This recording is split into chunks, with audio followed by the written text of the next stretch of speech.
At times, our purpose drops in our laps as if the heavens threw it by accident. Do not fear failure, but please be terrified of regret. As giving up is the birth of regret. In the summer of 2009, I was 19 years old, working a summer position at Target between my freshman and sophomore year at undergraduate school. I was working in the women's clothing department, and I noticed a lady staring at me from across the aisle. I figured she probably had a few screws loose, so I attempted to ignore her very intense stares. She eventually manages to make her way a little bit closer and closer to me where I was working until she eventually walks up to me and says hello.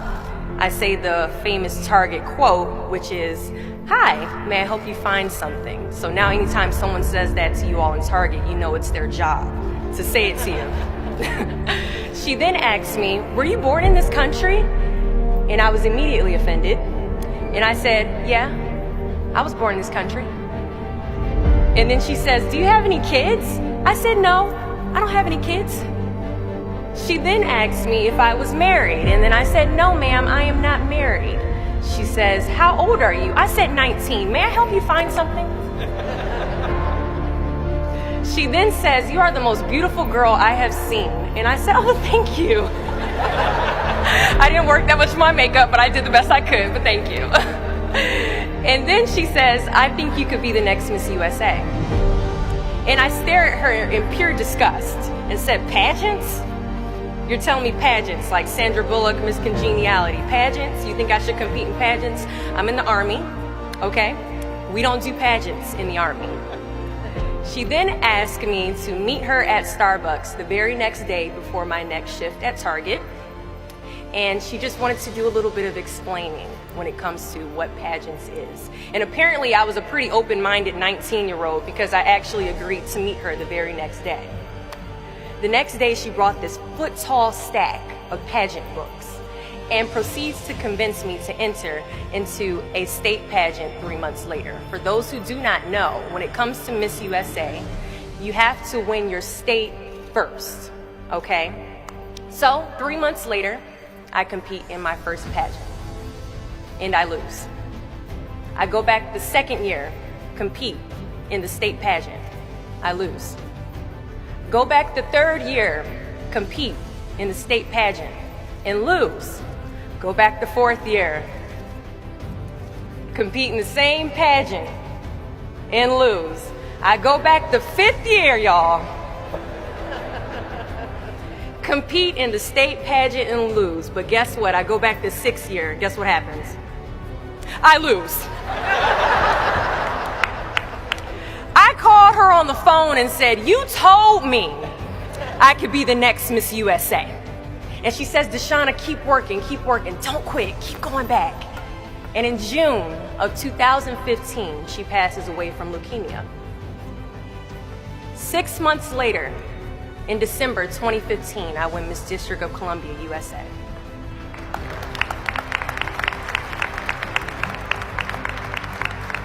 And 6 months after that, in June of 2016, I become the first soldier to win Miss USA.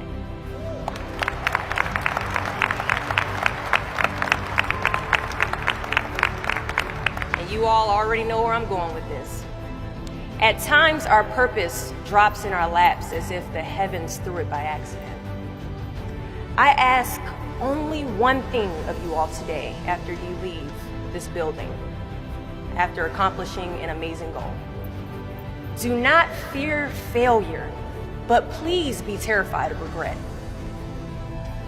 As giving up is the birth of regret. After you walk out this door, you will receive 100 doors shut, slam in your face. You will have 100 moments that will be filled with someone telling you no, or telling you, "Thank you for your application, but we regret to inform you that we've chosen a different candidate for this job." You will sit in 100 different interviews and you will not get the job.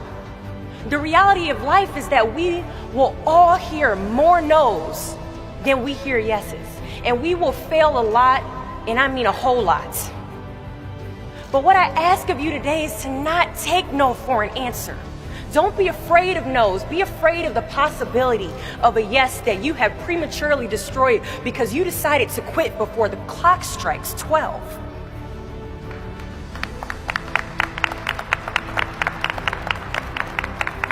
You can ask anyone, friend, family, anybody.